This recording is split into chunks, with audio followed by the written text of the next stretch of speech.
So what are we getting into today, Dennis? Season 2, episode 2.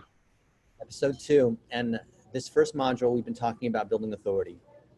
There's 3 components to each of these 6 modules for a total of 18. And today we're going to talk about premium pricing, which I'm sure you guys want to know because the guys who pay the most demand the least, and the guys who pay the least expect the most. So you want the clients who actually pay you well because they become long-term retainer clients, and you can start to build a lighthouse, start to fund your marketing, do lots of stuff off of folks who are paying you well.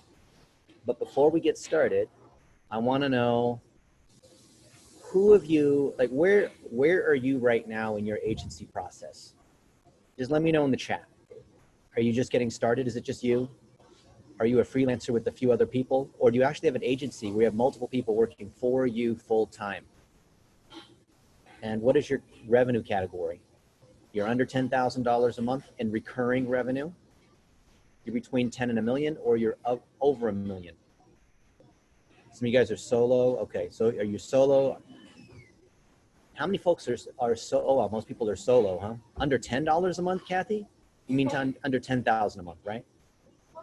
$10 a month. My lunch costs $10. No, that's 10K. 10K, okay, good. I'm at about 6. So sometimes you look at financials and you see the numbers, and then you see in the side it says in millions, right? So you gotta know what the numbers. All right, how many folks are solopreneurs or consultants, or it's mainly them, maybe they have some freelancers, and they're over 10,000 in recurring revenue? Not one-off revenue, but people are paying you recurring every month. And if you're not, how many are under? Just so I get a sense. So tell me over or under if you are a solopreneur, and if you are an agency, say agency and say over and under. So are you right? Are you solo or agency, over or under? Let me know those two. And I'm sure there's a way to do a quiz here inside Zoom to see where you guys are. I always want to just look at the breakout of what we got here. Most of you guys are solo. Okay. Wow. Robert is solo and over. Okay. Good. Well, I think this is going to be exciting for you guys. And I want to give a thank you to Alex, who put together today's presentation.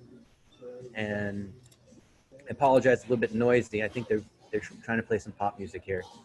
I might have to go into the back here. Okay. I'm going to, all right, let me know, have you heard of the rule of 2,000 in agency pricing or in revenue? No. Okay. This is absolutely key to understanding how you're making money. So if you are a solopreneur, or if you are an agency, or if you're an attorney, or if you're in professional services, you know that people start with, by the way, is the music in the background too loud? Can you guys hear me okay? Is it okay? Give me a yes or no. Is it okay? It's okay? Okay. All right. Hold on a sec. Hey, can I ask a favor? Anyone can turn the music down a little bit? Yeah, awesome. It's my favorite place to eat. I also have a Thai iced tea, which is my favorite thing to do after having a pho. So our attorney, who was the general counsel of DoubleClick back in the early internet days, 15 years ago, he charges me $450 an hour. And he's worth every penny. You guys ever hire a professional? They charge by the hour, right? If you look at anyone who is very skilled, they end up charging by the hour, or they charge by the procedure. And even if they're charging by the procedure, you can still back it to an hourly rate, which ends up being pretty high. And that's how you want to be thinking about your time and your services, whether you're charging by the hour or not. And I'm going to show you how this works. So if my attorney Bennett, who's at $450 an hour, were to work for me full time, 40 hours a week, do you know how much money that would be? How much I would be paying him? That's not including any kind of overhead costs, payroll, offices, marketing, travel, software, computers. You know how to easily tell? Let me know in the chat. $450 an hour. Frank Caldwell is here. Frank Caldwell is a boss. I'll have to bring him on for a special session. This guy knows how to run an agency. So the rule of 2000 says that there's 2000 hours in a standard work year. I know I have a finance degree. I have a finance and an economics degree, Mr. Frank. So if you assume 40 hours in a work week and 50 weeks in a year, 2 weeks for vacation, Christmas, that kind of thing, then that's 2,000 hours. So the way you do the math is you take that number, that hourly number, multiply by 2. Oh, David Brown's got the right number. Yep. You multiply by 2. So 450 goes to 900, and then you say 1,000, right? So any hourly number, if you were to be fully billable means 40 hours a week, which we're going to explain in a moment why fully billable is not something you want to go for. That tells you what someone would be at 100% load. Some people call it load or occupancy, fully billable. So let's say that you're a young adult and you're working at Chili's, asking people if they want baby back ribs, and you're making $10 an hour. And for some reason, you're able to work 40 hours per week. How much money is that? If you're making $10 an hour and you work, what does that salary work out to be? 20,000, that's right, because you multiply it by 2,000. Let's say that you want to make $100,000 a year. For whatever reason, that's kind of a nice number. And when I first started my career, I thought making $100,000 was like a big deal, right? Did you guys ever have a number when you first started out, when you got out of school, or maybe when you were a kid and you thought, man, if I could make $50,000 a year, I'd be rich, right? Do you ever remember that? And then you realize that was like no money at all, right? Then you made 100,000, you're like, that's really, my expenses have gone up so much, it's like nothing, right? So $100,000 a year is how much per hour? Let me know. This is a math quiz, okay? Friday math quiz. 50 per hour, okay. So let's say that you want to make 200,000 per year. How much is that per hour? It's 100 per hour, that's right. Okay, now the reason why this math is important is you have to be able to do this iteration on the fly when you're doing negotiations, and you do not have to be a crazy good math person. And let me show you why. I'm gonna start sharing my screen. Let me know, can you see this okay? Holler here. This is version 2.6. Thank you, Mr. Alex. I'm gonna scroll all the way down here to page 191, is it? Let's see. And if you guys are in the office hours, we're gonna give you all this stuff here. Or if you've bought the master presentation, we're gonna give you all our documents. There's so many documents. It doesn't make sense to try to share them before or after, or, we're constantly updating our documents. As you guys can see, we make a lot of documents. It's key for authority and it's key for training. How do you buy the master presentation? You go to themasterpresentation.com and you put in the code We Love Dennis. Okay, now you guys understand with pricing, we are telling our clients that we are their partners. And you hear a lot of people say that they're partners, right? But really that's just another way of saying all the money goes from you to me, right? That's not exactly a partnership. A partnership is when we are both working together towards a joint cause and then we win together. Anyone who's just charging fees is not a partner. They're a vendor. And vendors do something that people don't like, which is issue bills, right? And the bills come every month. No one likes to pay bills. How many business owners want to pay a bill? Do you like to pay bills? No. You don't like bills. No, I don't like bills either, right, Eric? You should look at Eric's 14 videos that he posted a little bit earlier. Fantastic. Shot very well too. What small businesses want, local businesses, even folks like you and I, we want profit. Of course, we want revenue, but we want profit even more than that, right? So you have to look at the difference between what it is costing you at the lower end to deliver services, and the top end, what it's worth to them, and then the cost to the client is something in between. And so for those of us like Frank Caldwell who know economics, then anything above here, from cost above, whatever they pay to what it's worth to them is value to them, and whatever is from cost that we bill them versus what it cost us is value to us. And what we want to do is try to give something that's fair, where we're splitting between the two, right? You guys understand that? That's like Fisher and Urey getting to yes. Modern day negotiation skills are. So because of that, you're always talking about the value. You're never talking about just cost. When you're able to talk about both of these, that's when you're able to create partnership. And then instead of you being seen as an expense, you are seen as an investment. You guys know the difference? What's the difference between investment versus expense? Let me know that. Who, anyone wants to unmute themselves real quick? What's the difference between the two? One adds value, says Rena. Yep, Investments make you money. that's right. Well, who offering a service or product or tool isn't going to say that their stuff doesn't make you money, right? They all say that, but do they actually prove it? That's why we have things like Plummet, right? Okay. So given we know that we have a cost, whether it's our own time, because you guys understand opportunity cost, time and money, right? There's cost of hiring other people. There's opportunity cost, which I don't want to get into here because it clouds it up. And we need to be able to make something that's more, that's a multiple of whatever it actually costs us, right? Which everyone understands conceptually. But let me ask you before we get into the mechanics of this, how do you determine how much to price? How do you guys determine that?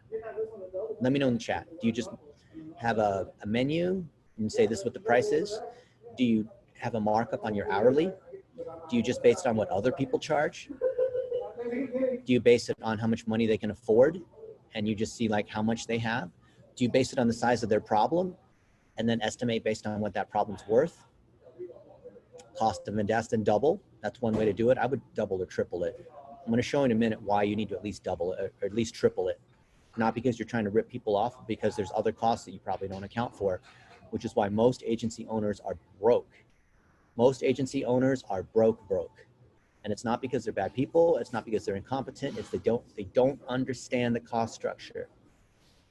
You don't even have to admit this, but if you wanted to admit it in the chat, I'll admit it. I've been there many, many years where I've worked really hard. I've charged what I think is a fair price to the client based on what I think it cost me to do it. Yet somehow at the end of the month, I can't pay my bills. You ever been there? Isn't that kind of a weird place to be? Tom is not, and yeah, or Tim with your bandana, right? For sure. And I'm going to show you why that is and why you should never be there again and how to price everything appropriate. Is that something that's worth talking about today? Right? Yeah. All right. I wish somebody showed me this 15, 20 years ago. All right. So hourly pay is the worst thing to bill on. It is a great way to start where maybe you're an expert, maybe you're a freelancer, you're doing something one thing at a time, but tell me in the comments, why is, for what we're doing as agency owners, why is hourly a bad way to go when you're charging a client? Not when you're paying interns. Like we have a lot of people that are learning, we're paying them as they're learning. Why is hourly bad? Yeah, because you're trading time for money, says Rena. Why else? Why is that? No leverage, no value. That's right, Russ. Why else? In business to make a profit. You want to show that you're in alignment to help them make a profit, committed to the service, to their goal. That's right, Eric. Digital marketing work is always front loaded. That's right. If you charge them the investment cost 15, 20 grand up front, you're basically financing. When you're doing a retainer, you're financing.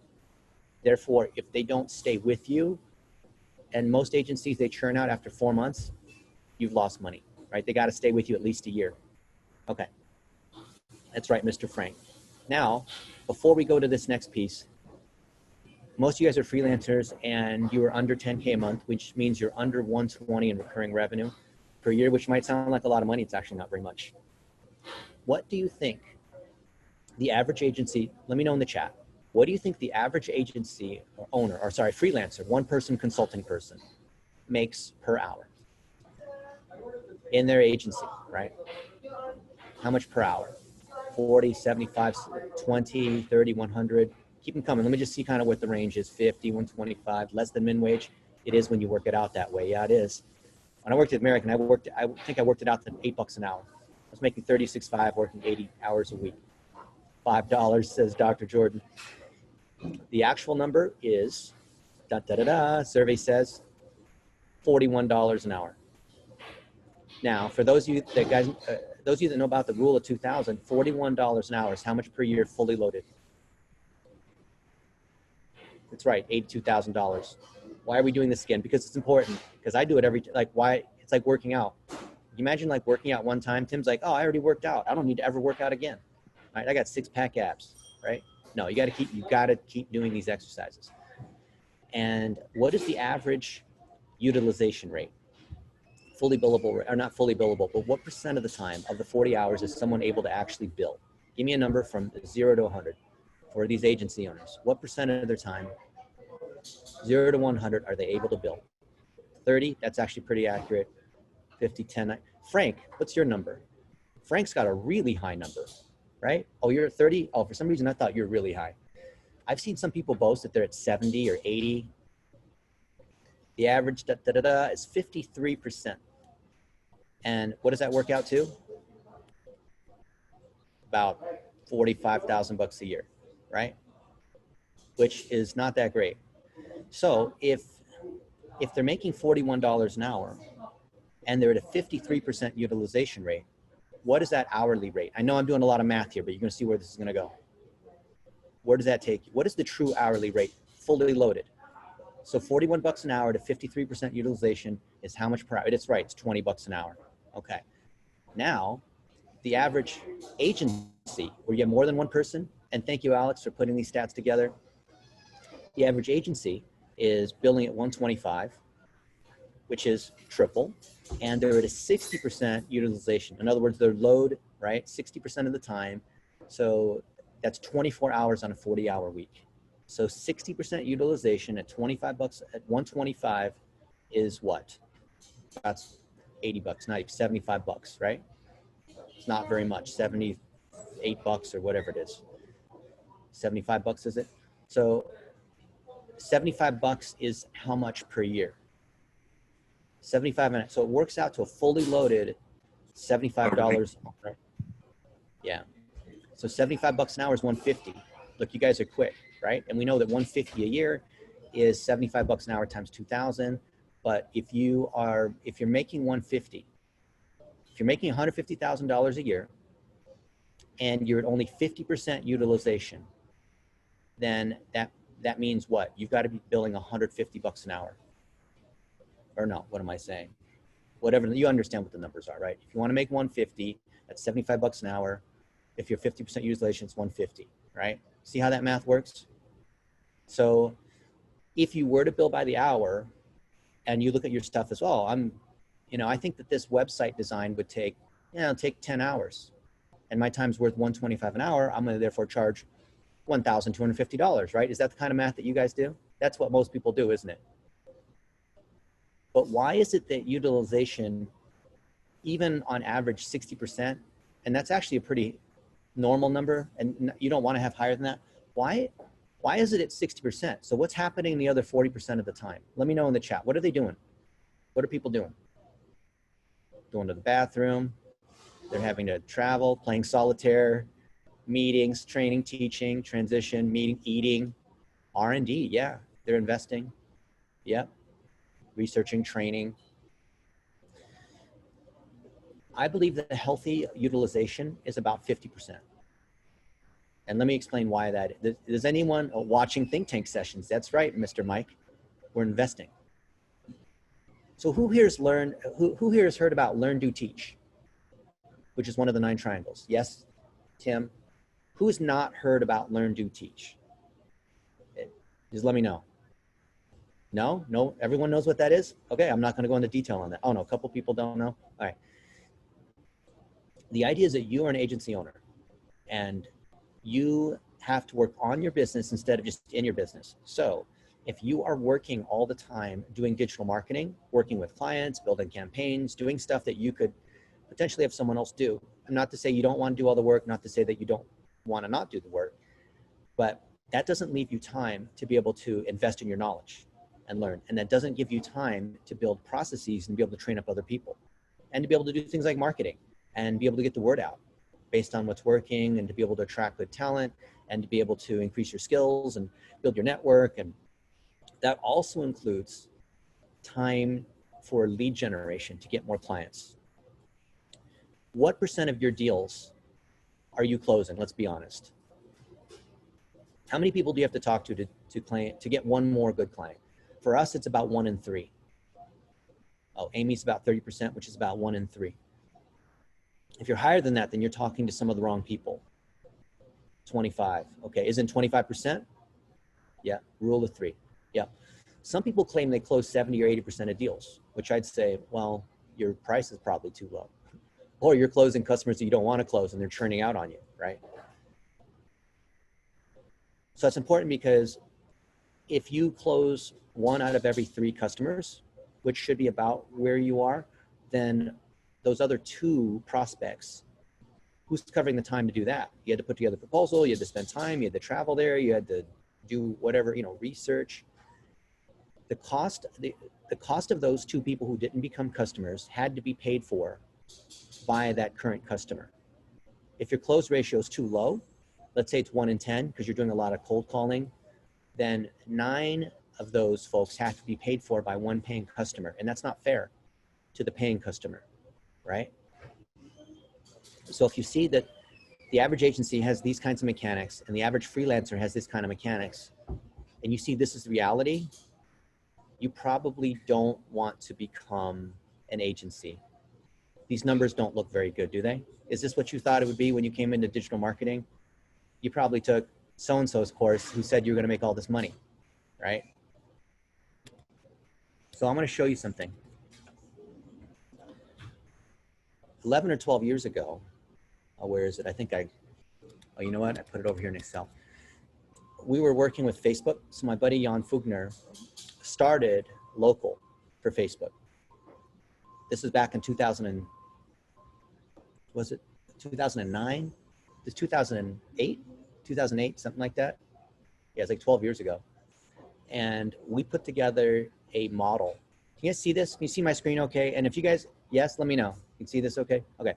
And we were wondering, like, why is it that so many local agencies are going under and they can't seem to grow and they're struggling? Is it a matter of training? Is it because the software is too hard? And some of my friends over at Google who are in charge of growth, as in they're in charge of getting more people to use Google AdWords, they were wondering the same thing. They thought, well, why don't we make a better self-service model so that people can build their own ads? Why don't we make it so that it's just really easy and they click on some buttons and then the system just chooses keywords and builds landing pages, but it didn't work. So tell me, why didn't it work? Why don't you think it works? Still doesn't work today. It's 2020. If you're watching this in the replay and it's not 2020, I can tell you it still doesn't work, whatever year you're watching this. Why doesn't it work? Yes, Jose, there's a lot of variables. What are some of those variables? Lazy people. That's an easy thing to say, but I don't think any of us would admit we're lazy, right? I mean, you can watch some Netflix. That doesn't make you lazy. Some people don't have the knowledge they need. That's true. Well, that's always the case. So if we go back to learn, do, teach, if you're spending more than 1/3 of your time doing, you're not spending enough time, by definition, learning. And you're not spending enough time teaching, which is documenting and training up other people, building processes, being able to work on your business, which means you've delegated to other people, right? Think about that. You have only so many hours in the day. And if you want to have enough time to sleep and for family, I have a mom with stage 3 cancer, and that's taking up more time than training you guys, but I still love you guys. I still have to do all these other things. So think about where you're going to get that time. I would argue, I don't care how tough you think you are, I would argue you can't spend more than 10 hours a day working. I don't care how hard you try, because at a certain point, you just can't focus. At a certain point, you could keep trying, but you're just not going to get, how many hours a day of productive work do you think you can do? Let me know here. I'm just curious. Yeah, Kosi says he's a warrior. How many? 6? That's about where I am too. Maybe sometimes 9, sometimes 3 or 4, 4, 5, 6. Maybe it's, so when do you get your good time? In the morning, maybe? Like before the kids start? Some people I know get up at 4:30 every morning. I think that's a little ridiculous. Dr. Jordan says 10 to 12. Well, you are an exception though. Okay, but nobody's seen more than 12, right? This whole Gary Vaynerchuk hustle and don't sleep thing, you can do it sometimes when there's a deadline, like 1 or 2 days, but you cannot sustain that, amen? Okay, so if you have, let's just say you have 9 hours, okay? If you have 9 hours that you can work, some of it has to be spent learning, some has to be spent doing, some has to be spent teaching. So if you go 3, 3, and 3, that only gives you 3 hours a day to work. 3 hours a day to work is what percent billable? Because you're not 100% billable, and we all understand you can't be 100% billable. Even if you need the money, you can't be 100%. You understand why? Does anyone disagree with that? Does anyone's like, no, I need to work 8 hours a day? You're not working at Walmart, okay? You're a knowledge worker. When you talk to clients, Can you imagine a surgeon who does surgery 10 hours per day? Would you want to be that last patient? That'd be pretty bad. I'm sure, you know, you could sell that surgery for less, right? Wouldn't want that. Wouldn't want to be that patient, right? Okay, you guys agree with that? All right, good. So if you are at 30% occupancy and you're not charging by the hour, but let's just pretend that, you know, you factor in everything and how long it takes to do different packages and talk to clients and everything. If you're making $100 an hour, how much is that? How much are you making per year fully billable if you're at 30% occupancy? Can you do that math immediately? See, this is why you got to do that math. See, $100 an hour, fully billable, is 200K, but you're working at 30%, so you're at 60K. Oh, you guys are good at math. All right. So even though you're billing someone $100 an hour, or you're billing them on packages that work out to $100 an hour, you're still only making 60. So that doesn't seem like very much money. 60 is only $5 a month, right? So what looked like a lot of money, all of a sudden, not a lot of money. You see how, so because of that math, just because of the time factor alone, that's why the local agency model is so broken. All right, now let's take a look at these things here. The numbers in the yellow are what I built as assumptions, and this is an Excel. And so if you change any of these numbers, then it changes all these other numbers.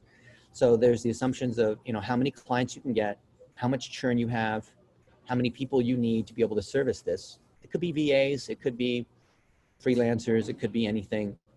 Then we start to look on a per client basis, how much you're able to charge. And there's only so many things you can charge for. So you have to charge some kind of setup fee, for example. We have to charge some kind of monthly budget. You have to charge some kind of margin that you want to be able to have, right? You guys see my screen okay? Dante's asking, can I make sure it should be? Yeah, you guys can see my screen. Okay.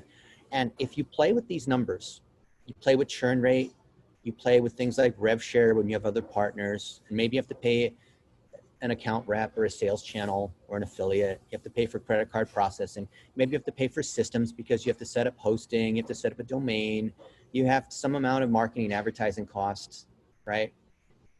Oh, if you want any of these materials, you have to buy it at the master presentation or join office hours. And Alex can put the link in here. This one's free. You come to all these meetings for free. You know, there's a cost that you have to pay Vendasta to have the different items that you have there, which of course you want to mark up at least 3x, okay? Then if you change these numbers around, this is what you get in terms of your annual. This is what you get in terms of how everything goes on from the first month to a residual to a lifetime, assuming you have a certain churn, okay? Then this is what the growth curve looks like month after month, and tells you if you have a certain amount of overhead, like fixed costs, like we happen to have things like engineering costs and internal overhead, which is a fixed cost instead of a per client variable cost.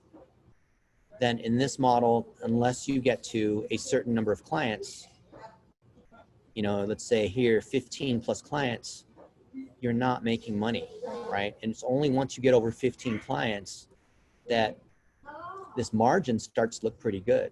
And then over here, we're looking at $1 million margin. And this is a margin net of all the other expenses too. See how that works? So when you look at Welton Hong, for example, who is our funeral home guy, he is well over this number because his margins are better than this. His retention rate is better. The amount he charges clients is higher. He's basically, I'm having lunch with him. We're going to take a cocoon bath tomorrow morning here in Vegas, and then we're going to go to lunch, which is kind of what we do in Vegas. But you can see this is what happens and how your numbers play out. So let me ask you guys an honest question. Are you tracking how you're doing financially? Do you know what your numbers are? Do you know where you need to be in terms of how many clients, how many people, what you need to charge, the percent occupancy you have? The answer I've asked this question many times, but I always just like to see what other people are doing.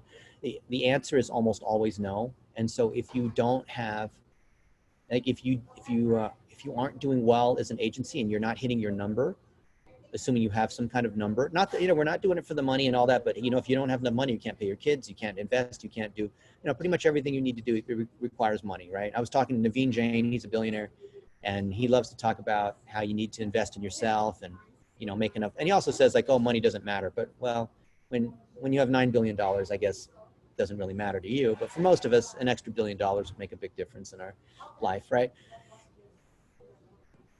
So the thing that we have realized is that when you hire other people to do your work and you already in advance have a model in place, then you can profitably and economically and in a smart, profit-driven way hire other people. So if you're hiring VAs at $3, $4, $5 an hour, you hire some other college students at 10, 15, 20 bucks an hour, then you know that you can arb it out, because if you sell a package for, let's say, a quick audit, you sell that, or a snapshot report, which includes a meeting, and let's say, you charge $300 for that, and it'll take 5 hours of someone at 10 bucks an hour to put that together, including some graphics design and throw in 10% because you have to pay for things like Zoom and stuff like that. And then there's your time, and let's say that's worth, $100 for 30 minutes, 200 bucks an hour. Then this tells you where you can afford to put in other people. And then as your other people start to level up, then you start to put them in the teams and they start managing teams, right? If you want to be an agency, you're going to have to make it such that you don't have to do the work. So I see in my inbox every day hundreds of messages on how different clients are doing. And I am not the one doing the ads. I'm not the one doing the graphics. I'm not even the one putting this stuff together. I'm just talking about it here just for you guys, right? Because all the work is being done by other people. And so we have a menu and we cost all this stuff out.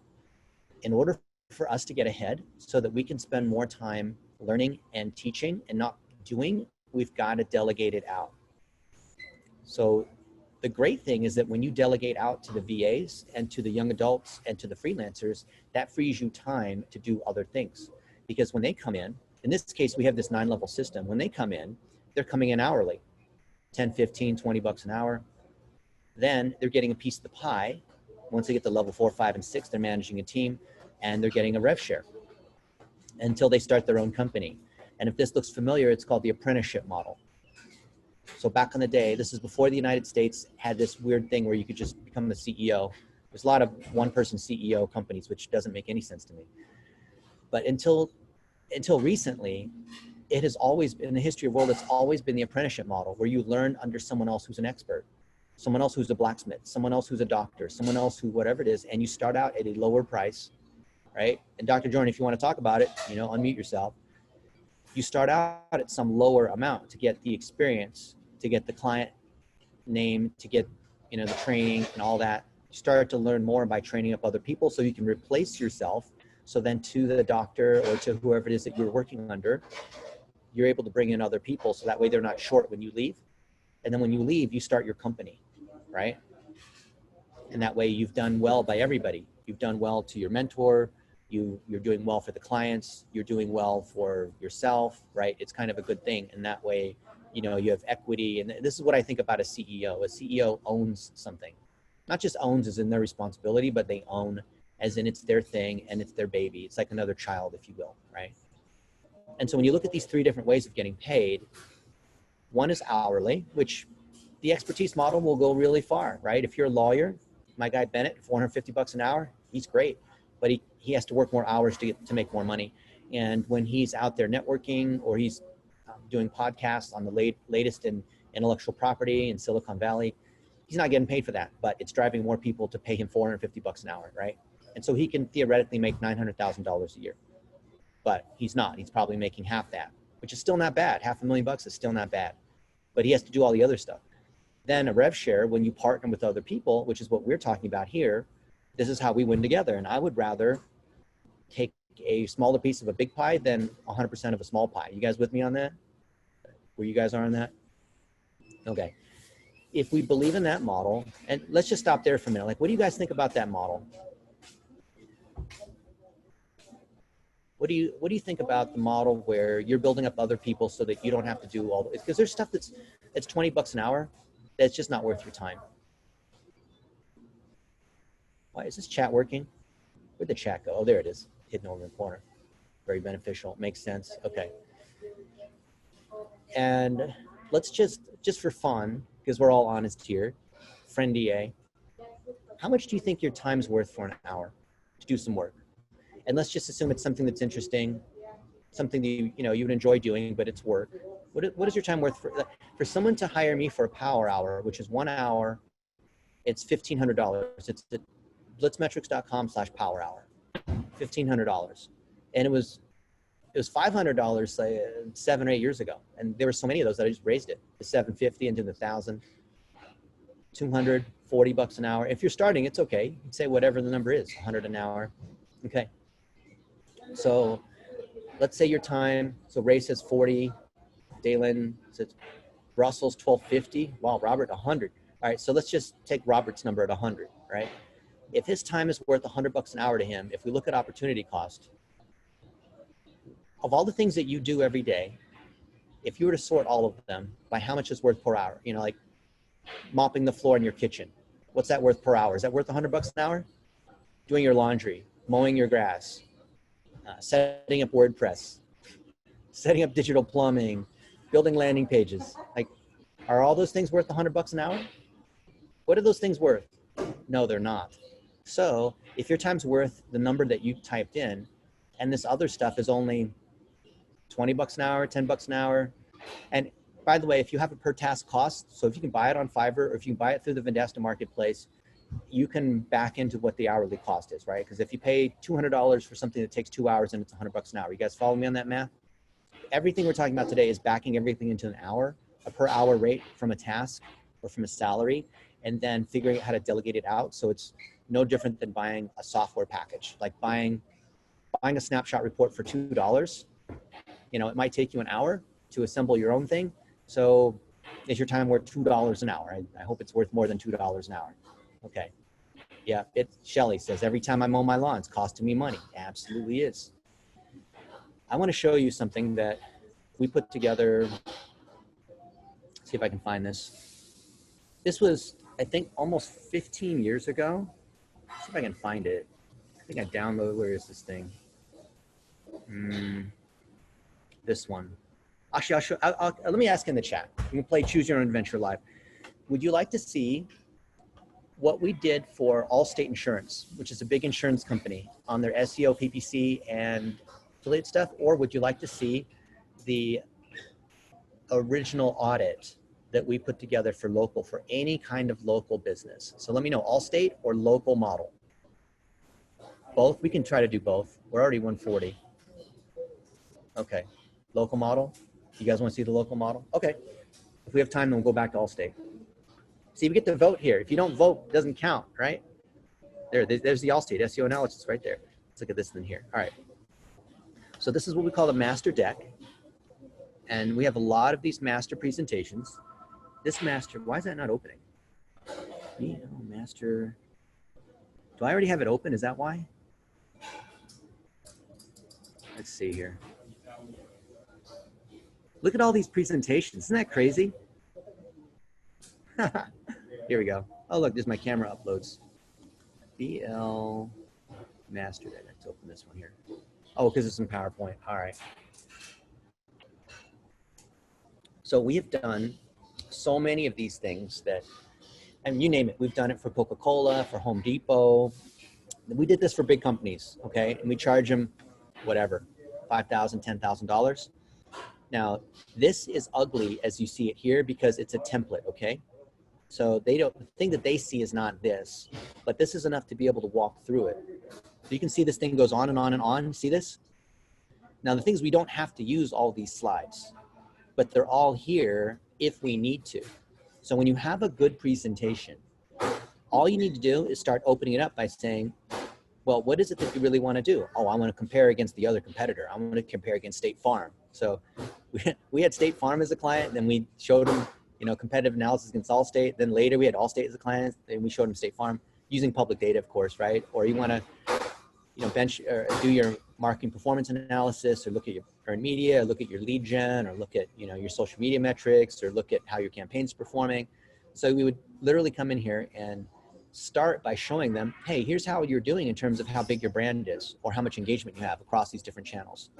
And here's how you fit in relative to other categories, right? And we wouldn't have to really go very far to go through these different pieces, and we'd populate it with their data. this is my favorite things to do, which is our real-time fan mapping. So we built a tool that would show them what all the fans were saying. And I remember we did one for Walmart, and we put the keyword in, we put in a bad word, a 4-letter word. And we found of all the people on Twitter and Facebook and whatever, what percent of Walmart's comments had the F word in it, because people were mad. And then we went to Target and said, what percent? I think Walmart's number was triple that of Target, because people were not happy with Walmart just generally compared to Target. Anyway, you do these, you do this analysis, and you show them how they're doing, and show them some of the best content, do overlap analysis, and just go on and on and on. And if you have to go this far, if you have to get all the way to halfway through the deck and explain to them what content's working and not, you failed. You know why?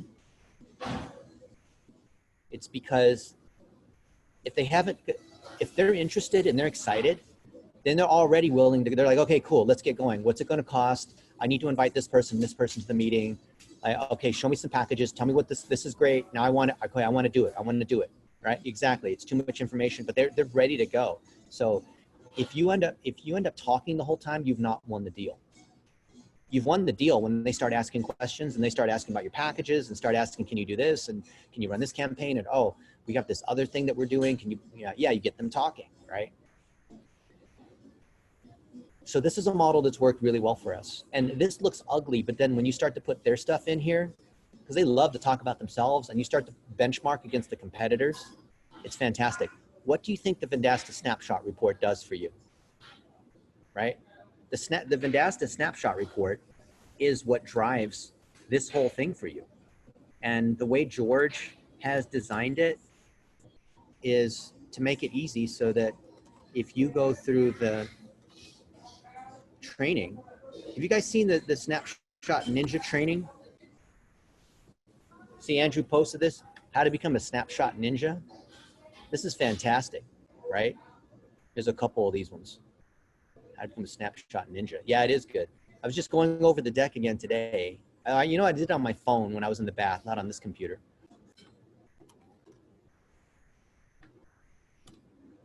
Yeah, it's fantastic. Where'd I put it? I think it's here. I think it's one of the things here. Where's my ninja? Ninja. There it is. Yeah, become a snapshot ninja. So go through that training. I don't want to do it right now. I think it's really good. George is funny, but more than that, he helps you close deals like you would not believe. Okay, so what was I showing you? Oh yeah, so the value of your time, if you become a snapshot ninja and you also know how to frame it in terms of competitive analysis, which the snapshot lets you do, if you go through that training, then it's easy to close deals and be able to demonstrate, yeah, thanks Cal. You're able to demonstrate what the value is, and therefore they can invest in different products that you have, okay? So remember I was showing you what the client pays is gonna sit somewhere between what it's worth to them and what you charge. Is it this one, 2.6? Yeah, this one, here we go. All right, so there's 6 levels to entrepreneurship, 6 levels to running an agency. And I want you to think about where you are and where your people are as we go through this. So first, as a specialist, you could be a young adult, but you want to do it yourself, right? The idea of learn, do, teach, initially you want to do it yourself, otherwise you can't train up other people. Yeah, Bonnie's a specialist. Then you know how to run a snapshot report. You can use Google Analytics, you can edit some videos, you can sell, you can do something, right? And then as a team lead, you've gained another skill, and you're then able to coordinate and start to project manage between other people, okay? And you guys understand there's a difference between and a lot of you guys haven't gotten to the point of being a team lead. A team lead is not the same as a manager, right? Here, a manager, you're hiring and firing other people versus your project managing. Is anyone not clear on the difference between project managing versus managing? I'm assuming everyone's clear on that. It is a whole nother ballpark to go from being good at PPC or good at talking about local or being good at sales or being good, good at doing social media, whatever it is, versus being able to coordinate with the team. So this is part of the E-Myth, right? Michael Gerber, in order to start to work on your business instead of in your business, you have to be able to delegate this out, which means you're a team lead. And when you're able to delegate out effectively, and you have other people who are trained and doing the thing that you did, you can start to scale and get arbitrage on your time. So Jake Paul and I were talking about this, where you guys know who Jake Paul is? I think I asked or told you guys about that a little bit earlier. So he started out doing a landscaping business 10 years ago when he was in Cleveland, and he's charging like 12 bucks an hour, right? That's great for some kid where he's 13, he's 23 now. And, you know, he's making 100 bucks a day by doing like mowing people's lawns and that kind of stuff. Then he was so good because these guys would say, hey, you know, come over and mow my lawn every month or every couple months, or not every month, that he started bringing in his friends. And those guys the clients would still keep paying $100 a time to be able to, you know, trim the bushes and mow the lawn and all that. So that's what we're talking about here, right? All these things here, what we're doing. And I think, is it here? Let me see where it is. So then he would start paying these guys, you know, 10 bucks an hour and arb it out. And he got more and more efficient. Let's see if I can find it here. So we're talking about this. Know necessarily who they're hiring to come edit their video. So if you have the FFM certification, you're going to be able to take that a long way. And there's thousands of businesses out there that need help with this in all types of different professions. And think about the power of a certification. So we're teaching these kids how you can get certified editing videos and doing stuff like this, you know, 10, 15, 20 bucks an hour.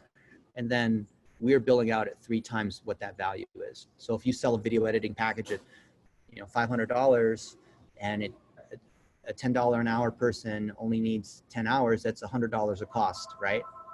And then you get 500, but there's other kinds of costs that are involved in that. You see how that works? So we're teaching all these kids and VAs from the Philippines and whatnot how to do all this. So we are training up your cooks, if you will, right? We're all waiters. We're also training up the cooks on how to do this.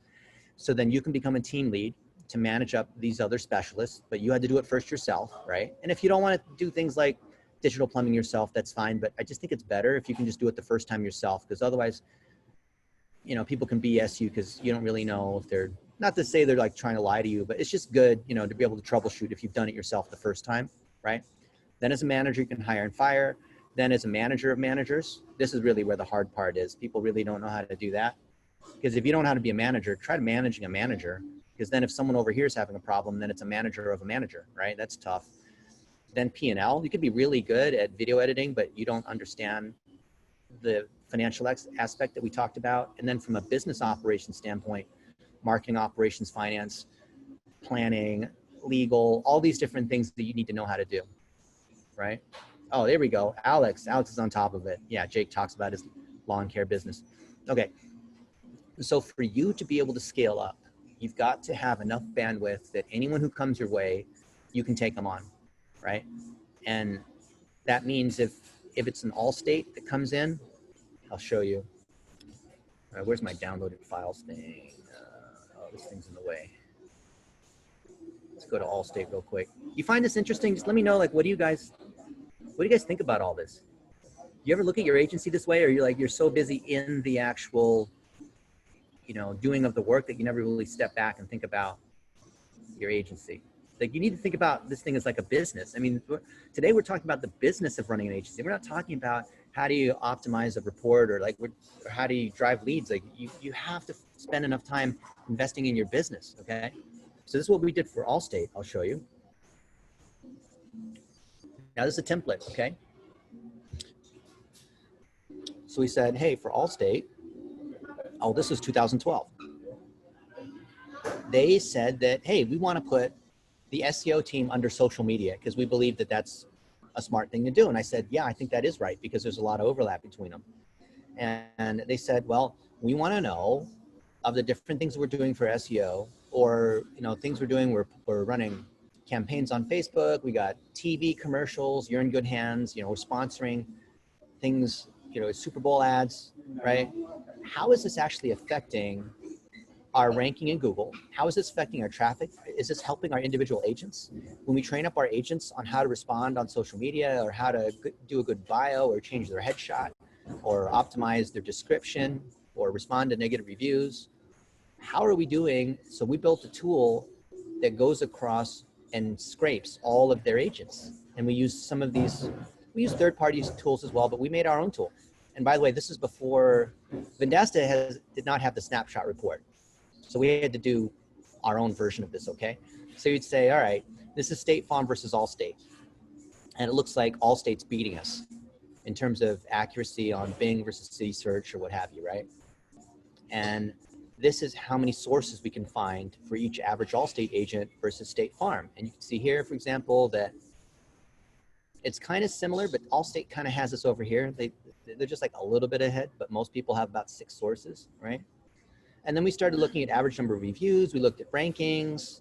So in our tool, because they said the main thing was they wanted to rank on auto insurance. So we would multiply auto insurance times Omaha, Nebraska, times Orange County, times whatever, and see how they would rank on auto insurance / whatever, and see how that worked across these different agents. And then we'd look at it for State Farm, Allstate, Esurance, whoever it was, right? And then tie it back to what it was we saw in their profiles, in how much engagement they had, in how many times the average person engaged. So we saw, for example, that Allstate on average had an 86-day retention rate, which means the average fan, if you look at their first to last engagement, on average was about 86 days. But then you look at that and you think, okay, what's that mean? Is that good or bad? Is 86 days good or bad? What do you think? You could spin that to be whatever you want. Is that good or bad? Let me know in the chat. If you're there working at Allstate, you see 86 days. Good or bad? Well, bad relative to what? What if I told you that of the people that they're benchmarking against, which is the other insurance companies, but they also were comparing against big brands, that the Fortune 500 brands, their average was 25 days. And their engagement rate was about 1.5 to 2%, right? Then that's actually pretty good. This is actually really good, right? It's good. Compared to who, right? Always the answer is compared to what? So anyway, we built these dashboards and it goes on and on and on. And so we charged them all this money. I don't know how much we charge. I don't know, 20 grand, 30 grand, something like that, right? Is that a lot of money? Would you do that? Would you do that for one of these guys, charge them 30 grand, however many locations they have, we put this whole thing together for them, right? Then we said, hey, we could run custom audiences. We could map stuff around. We could, run ads. We could do more analysis. We could do multi-channel attribution. There's a lot of stuff that we could do. And imagine, this is before there was a snapshot report. So remember we talked before last time about the power of perceived authority. Who can, Shelly says I'd be in heaven. Who can summarize in the chat or unmute yourself the difference again between perceived authority and actual authority? And then let's talk about how that fits into what we're doing here today. It's when you've aligned yourself with a particular figurehead in the area that you want to gain expertise. That's right. That's right, Bonnie. So perceived authority, when you've aligned with the figurehead or whoever they trust, then you can charge a premium. So if they came at us and they say, okay, for you guys to put together some kind of SEO analysis, how much do you think, and they said, how many hours do you think it would take? I would never want to answer that question, of course, because then the real answer would be like, maybe it'd take our people like 20 hours to put the stuff together and then make it look nice. And then maybe take me like 2 hours, right? And they're thinking like, well, okay, fine. So Dennis's people, maybe that's worth like $100 an hour. And Dennis's time, fine. Maybe it's $1,000 an hour. So what is that? 20 hours times 100, it's 2,000 plus Dennis's time for 2,000. So we'll pay you $4,000 for that SEO analysis. I mean, that would seem fair, right? $100 an hour for our people and then 2 hours times $1,000 for me, right? You think that'd be a fair deal? Would you take that for $4,000 from Allstate? Would you take that? Let me know honestly in the chat. Would you take $4,000 for them? All you have to do is have one meeting. Put the thing together, have a meeting. No? No, because it's Allstate Insurance. You know they have money. How much would you charge Allstate to do this analysis? Including some recommendations. Yeah, Frank, how much would you charge? Steven says 30. Let's say Allstate Insurance called you Yeah, 30 sounds good, says David. 15? Why? So Gabriel says 15. Why would Gabriel, why would you say 15? Or Malcolm says 15. 225? Oh, 225,000. Yeah. Usually anything above $50,000 requires more approval, and people it just becomes harder to get. So you could charge 100. I think we charge 25 or 30 for that. But it's very profitable to do these. So do you see like why it's so powerful when you have this system to be able to delegate the stuff out based on training? And the perceived authority piece is, so because to me, they know it's going to cost more, right? They're not going to like Fiverr, or nothing wrong with Fiverr. Fiverr's a partner of ours. We like Fiverr, right? But they can charge us more. Okay, Dimitri, but you can't charge these fees for local. Well, you can charge if they have, so there's a client I can't name because you know who they are, but they are many locations. They just came to us 2 hours ago and they want to run some campaigns. I absolutely can charge them these kinds of budgets. Because when you go to the supermarket, you know who they are, right? But if they have one location, yeah, maybe you charge, depending on the vertical, right? Real estate agents are very different than personal injury attorneys. A real estate agent might only spend $500 a month because it's basically a 53-year-old mom. A personal injury attorney, if they're a major player in that state, 100 grand a month is actually not a big deal for them because they spend more than that in yellow page ads, right? So it really depends on who. That's why the lighthouse category is so important. Let's look at another thing, building costs versus maintenance costs. So what does it cost to build a house versus what does it cost to, do a housekeeper every week to the house, right? So when you are charging them, when you're building in your package, you know that 90% of the cost is in the beginning, in the first month, right? You guys with me on that? It's in the beginning, but they're not going to want to pay you that much up front if it's a local business. So if it's a dentist, how much did Glenn Vo say that on average dentists should be paying? Do you guys remember? How much? He was saying about 2,500. Yeah, 1 to 3,000. So let's say 2,500. But what you can't do is charge a dentist 10 grand up front. So what you do is instead of charging him 10 grand up front and $1,000 a month, you charge him 2,500 a month to kind of even it out. You're financing it for them, right? So that's why you want to come up with these retainer levels. Depending on what the vertical is, you're going to have your difference. Don't get hung up on what the cost is here. But the idea is that you have like a high, medium, and a low. Or maybe you just have a high and the low option. And sometimes you don't even want them to have the high option. So if we put this one here at 15 grand a month, don't get hung up on the number, okay? Like just understand that you need to have a high, medium, and low option for a retainer. The high number is intentionally high because it makes the low number look cheaper. So you guys see how that works? Okay, so when you go to the movie theater, how much is the large popcorn and how much is the small popcorn? You guys, I know no one's gone to the movie theater in a long time, but how much is it? Do you guys know? This is called two-part pricing, or it's also called red herring. If you guys have studied a lot of marketing, it's called the red herring. I'll explain why. It is a ripoff, it is. But how much, yeah, they're both overpriced, yeah. So what happens is like the small popcorn will be like this size. You guys see that? It's like small. The small popcorn's like this, and it'll be like 10 bucks, right? And the large popcorn will be like $11. It'll be like $1 more, and it'll be a whole bucket, right? So you think, wow, the large popcorn is way better of a deal, isn't it? Because for $1 more, I get this huge bucket and free refills. That's right, Dalen. And the tiny one is just like almost no popcorn at all. So, and somebody, like some mom or some girlfriend only wants a little bit of popcorn, so they'll order the tiny popcorn. But you understand that the little popcorn, there's a red herring. So who wants to unmute and tell me real quick, why is that a red herring? As in that's something that they don't actually want you to purchase. It's actually made to force you to, who wants to explain that? Give that a shot. Red herring pricing, why would we do that? People order the middle, that's true. Small, medium, large, it's called the Goldilocks. When you have a 3-part choice, the Goldilocks is, this one's too hot and this one's too cold and the one in the middle is just right. Yeah, Six Flags season pass, yeah. Dennis, Go ahead, Steve. it's because of the margins, right? I mean, so, at $10, you're still paying for the bag, you're still paying for the butter, you're still paying for electricity, still paying the same for labor. But so for the extra money, you're not really having any additional cost except for a few extra kernels of corn. So Yep. you make a lot more money on the large. It seems like a better value for the consumer, Yep. but it's also a better margins for the employer. Yep. It is, and the main point is it forces choice to the item that you want. Okay. Now there was a study that was done at a hamburger place, and they had two options. They had like the regular hamburger. They had the super duper juicy heart attack hamburger, which is like 3 patties and cheese and bacon and all that, right? And then they had the vegan tofu, whatever kind of super healthy burger that doesn't have any meat in it. Not the Beyond Burger, just it looked kind of bad, right?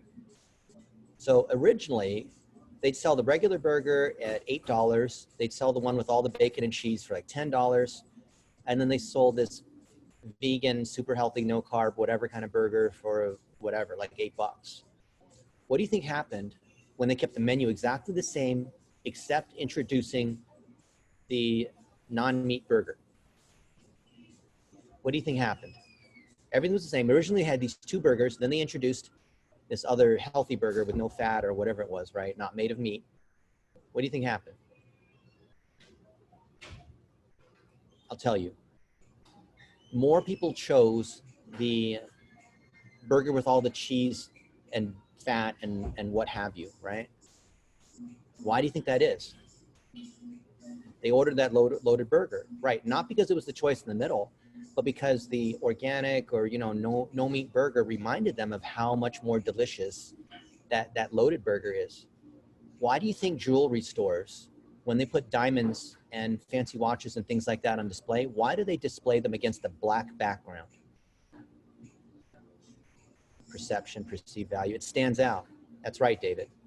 It makes it stand out against that black background. So when you have a red herring option, so if you're presenting a retainer, it's good to have a red herring option. So let's say you really want people to come in on $6,500 a month or whatever the number is, have one that's ridiculously priced and you're going to win either way. This is key for, remember today we're talking about pricing, especially the premium pricing, because you'll have people that will bite at that. Because you know, there's some people where they always go first class. They always have guacamole on their burrito. They always, you know, whatever it's supersized, they choose whatever that option is. You know, do you have friends like that? They do that. So there's some people that just no matter what, out of ego, they will choose that. And then the other people will say, well, of course, I'm more reasonable. I'm going to go for this middle option because it looks like a better deal. The thing is, you didn't change the price on the other options, but the red herring made this other one look more attractive. You guys follow me on that? That is absolutely key. And this ties into perceived authority. If you come in with perceived authority because of your lighthouse, and then you use the red herring approach, you're going to be able to drive a lot more value. So how do you think being certified as a Vendasta partner helps you with your perceived authority and being able to charge premium pricing? Let me know. I'll stop this here because this is key. Because if you don't know how to talk about pricing, you're not going to be able to do this thing properly. Huge. That's right. Says Donald Trump. I need to get the orange hair. Rena, I think it's valuable enough for me to have been going to these classes the last 4 months. Yeah, you're paying for your time. You might be coming for free. You're paying with your time. Everything costs money. SEO is not free. It costs you time, right? So what are you going to do to increase your perceived authority? I want to know. Buyer's confidence gives you backbone. Is anyone here scared to charge someone 10 grand a month? Is that like you're insecure, you're afraid, you feel like, oh, I don't know if the balls to charge someone 10 grand a month? No? Oliver? Frank? No. Well, Frank is a pro. Timothy, Jim, Eric, it depends on the company. That's true. Can't charge a tiny little, one person restaurant that much. Not at all. Eventually. Okay. So Sally's being honest. What do you guys think about what we talked about today with pricing? You can break everything down to hourly, what it costs you. You don't want to be doing all the work yourself. The more you can delegate out to other people and then break it down hourly, because the people that are working for you are probably not business owners. Therefore, they don't understand the rev share piece. You have to be able to pay them per hour or per task. But if you don't have everything checklisted and documented out, you're not going to be able to break it down into different pieces. How many of you guys are struggling with being able to delegate out the work because you're doing it yourself? Or maybe you can't delegate it out because you don't have any money, which is sort of a chicken and egg kind of problem. Gabriel has that issue. 100%. Yeah, honestly, yeah. Dante, yes. Okay. What issue have we not covered here that you would like to cover when it comes to pricing? Is it that you just need to make more money so that you can hire other people? Or you're so busy trying to do the work, you take on random projects you shouldn't take on just because you need the money? We've all been there. Okay. Have money, need a process. Yep. That means you need to hire other people, but a process first. If you hire, guess what happens when you hire people and you don't have a process? You have a disaster on your hands. Then you won't have any money. So your problem gets solved. You won't have the money. You will have already spent it. It will have taken care of itself. Yeah. Chaos. Yeah. Dalen, would you agree that people give more weight to so-called specialist words, even if they don't know anything extra? I would ask you, what's the power of perceived authority? Having me bid on Allstate, I should charge more than some other random whatever SEO person from Lansing, Michigan, right? In fact, if I don't charge more, they're going to think something's wrong, right? They're going to think either that other person's overpricing, or we missed the requirements, or I'm not as good as they thought I was, right? It's huge. Exactly. Okay. I'm not saying gouge people. Charge a fair price, because you're always starting from their value. Okay. Yep, you're right, Dalen. If services are priced too cheap, clients can run. Dennis, I think this is such an important conversation. I'm wondering if there's some exercises or some homework that partners can take following this to better understand their numbers and think about the way that they're pricing things. You're one step ahead of me, Andrew. Okay. It's like you already know what our outline is. It's about 30 seconds away from getting to that. And you got to me. There's one more point I was going to make before I got to that one. But let's just start there anyway. So now that we've covered, I know I was finishing the wrap up. Now that we understand the relationship between hourly and packaging and the different levels of being a specialist to a business manager through those 6 levels, being able to publish out through a process where you have different pricing along the way. Think about where you are and what the gaps are in your agency. So if you were to, what's that called? Like when someone's at the moment of like a near-death experience and then like their soul like hovers or whatever over their body and they can see, like imagine you were looking above at your business, like detached, objectively, you're looking at your business, or I was looking at your agency and you showed me your numbers, even if it was ugly, showed me your execution, even if it was ugly. Astral projection, that's right, Michael. I forgot what it was. I'm not saying, yeah, out-of-body experience. Yep, that's another way. Epiphany. Yep, all those. I'm not saying you have to be religious to do this, but if you're just, examine your business, what kind of diagnosis would a marketing surgeon or business surgeon have to say about this? And then based on that, so try to do that analysis on yourself, at your homework, and then come up with these particular components. How much money are you making now? Gross and also profit. Profit is after all your expenses, including your own time.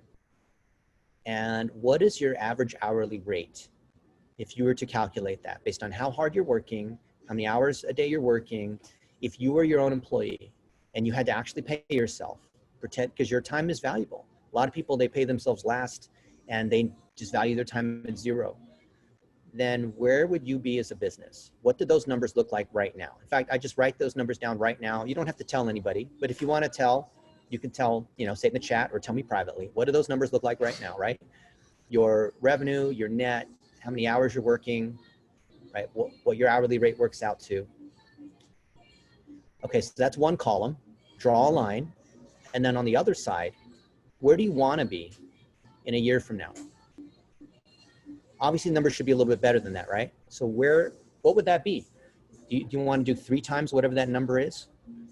Do you want to have an hourly rate that's effectively higher? Because when you have a retainer and you have multiple people on that retainer, see, Steve Young, I know, is thinking about it. When people go like this, that means they're thinking about it, right? What does that number mean to you?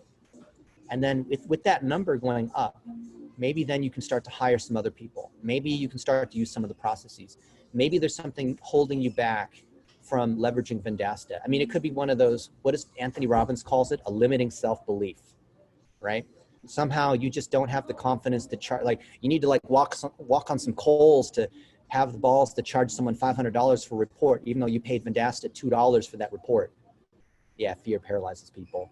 All right, Mr. Boris says, how do we answer the chicken and egg question? I don't have any money yet, so I can't hire VAs, but I can't take clients without VAs. Guess what, Oliver? Guess who your first VA is? Who is it, everybody? It's you. That's right. You can do it. We're starting up a new podcast. It's called Coach You. Why you, Coach? Yeah, my buddy Colin Ehrman is the one who's now built the most interesting entrepreneur in America under 30. Yeah, U-Haul. Yeah, people have given me that one too. You can do it, all kinds of stuff. There's a classmate I had, the London School of Economics. I'm not even kidding you. He was Asian. I think he's from Singapore. His English wasn't very good, and his first name was Fook, and his last name, I kid you not, was Yu. And I thought it was so funny because no one else thought, I mean, he didn't think it was funny because he didn't realize that, anyway. I'm not even kidding. Classmate of mine. Yeah, I just love hanging out with him. He was a lot of fun. It's not a joke. It's real. Yeah. So think about what those two columns are. And it's okay to set ambitious goals. Maybe you want to have $1 million agency, which is $83,000 and $333 a month. What is the gap between those two columns? I want you to write the numbers down in those two columns and think about what is in the gap between getting you there. And it could be just bootstrap. Bootstrap is you make a little bit of money and then you use that money and you reinvest it. And to the question earlier, you're your first VA. The idea of learn, do, teach, right, is you spend 3 hours a day learning, 3 hours a day doing, and 3 hours a day teaching. If you start doing, but you don't learn how to do it right, you're going to end up all over the place, and it's just going to create a disaster, right? It's called malpractice. Learn how to do the things that we're doing. You want to sell digital plumbing, you want to run ads, you want to do, whatever it might be, but do it yourself, drive some results, partner with someone else in the lighthouse category that you care about, and teach how you're doing it off that lighthouse. Maybe if John Cordray is here or Jordan Bowen, you could have the last word and talk about that. And that'll wrap up this session officially. One of you two, or maybe Will is here, or maybe Eric Nowinski. Talk about how learn, do, teach fits into this and how you're leveraging perceived authority to drive more sales and experience for yourself. What does that mean? Hey, Dennis, can I ask you a question? I'll take a quick question, Lloyd. We're in overtime. I appreciate you guys staying late. Okay. I was one of those that raised my hand about being afraid to ask for the 10,000. I had a company, they sat down with architects. They're doing about $1 million, husband and wife team. My Vendasta rep told me, charge them 10,000. 10,000. I was a little nervous and I went for 7,500 a month. And they came back and said, that's $90,000. We could just hire someone to do the work. How do you respond in that kind of situation? Well, first off, I would have charged them $10,000 because because why would you lower it? Just for no reason? You have to have a reason to do it. I was just nervous. You're talking about price without having talked about value at the same time. Guess what happens when you talk about price without value? You know what you're called? An expense. You're an expense. So who wants to increase expenses? Nobody wants to increase expenses. What you have to do is say, okay, you're doing $1 million a year, and that's coming off of this many clients at this much. This is where, let's do a little audit. This is where your clients are coming from. If we could get you, let's say, how much is a client worth? Let's say it's $100,000 or whatever it is, right? Do the math, right? Go through goals, content, and targeting to collect that for them. Go through this strategy assessment. Have that, walk them through like a doctor. You cannot give a prescription. Prescription before diagnosis is malpractice. You should write that down. Prescription before diagnosis is malpractice. Okay. And any of our doctor friends know, David Brown, you know that. So what is an additional, so the classic way to overcome that is, what is an additional client worth to you? Okay, it's worth 50 grand. It's worth 100 grand. Okay, 100 grand in revenue. All right, well, what if, would you be willing to pay 20 grand to have an incremental 100 grand? Well, of course I would. Okay, so if in the first 90 days, let's say 10 grand a month. So you've invested $30,000. So with $30,000, if we drove an additional 1 or 2 clients, would that be worthwhile? Figure out the easiest way to start. It depends on the vertical, but what is one client worth?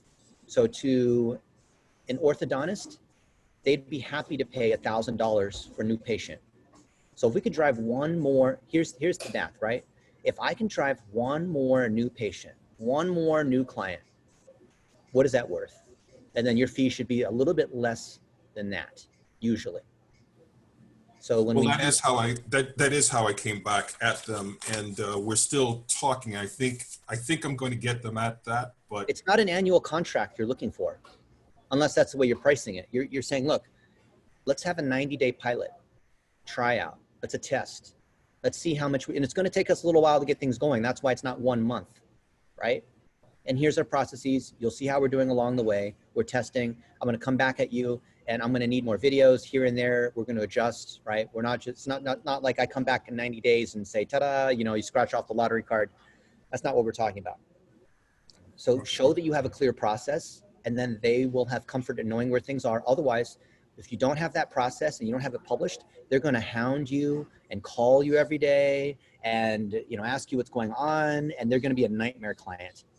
So you want to have, I know we're way over the time, but I appreciate you guys being here. You want to have something like this, right? This 6-phase social amplification engine. And you can check the boxes. You can explain what every one of these pieces are. You have videos that you've already made. Check out the thing I posted a few weeks ago on here's the 14 sample videos. I think someone had it transcribed. We have it transcribed too. A lot of folks here have made their videos showing how these different things work, saying, okay, now we're coming into digital plumbing. This is what this is. Now we're going to do an audit, and there's 6 parts to our audit. Now we're going to assemble our 1-minute videos. We're going to put it into our 3x3 as part of your content library. Now we're going to run ads. Now you pre-record each of these different things. And that way people understand and they have comfort in knowing what you're going to do. For example, we are in a week from now, believe it or not, we're going to be in Indianapolis at a conference speaking in front of 300 people, chiropractors, with Jordan Bowen, and we're offering this triple bundle package, basically $2,000, right? Which is a bunch of Vendasta products. I think we have 3 or 4 Vendasta products that we're bundling in here. But because it's being sold under the name of Black Diamond Club in partnership with us, then we can charge way more. So here's actually the thing that we're doing, right? We're teaching how to do 1-minute videos. Here's Jordan Bowen. Is Jordan here? Raise your hand or speak up if you're here. And we're teaching how to do all these different components. And at the end, we're saying, do you want to do this?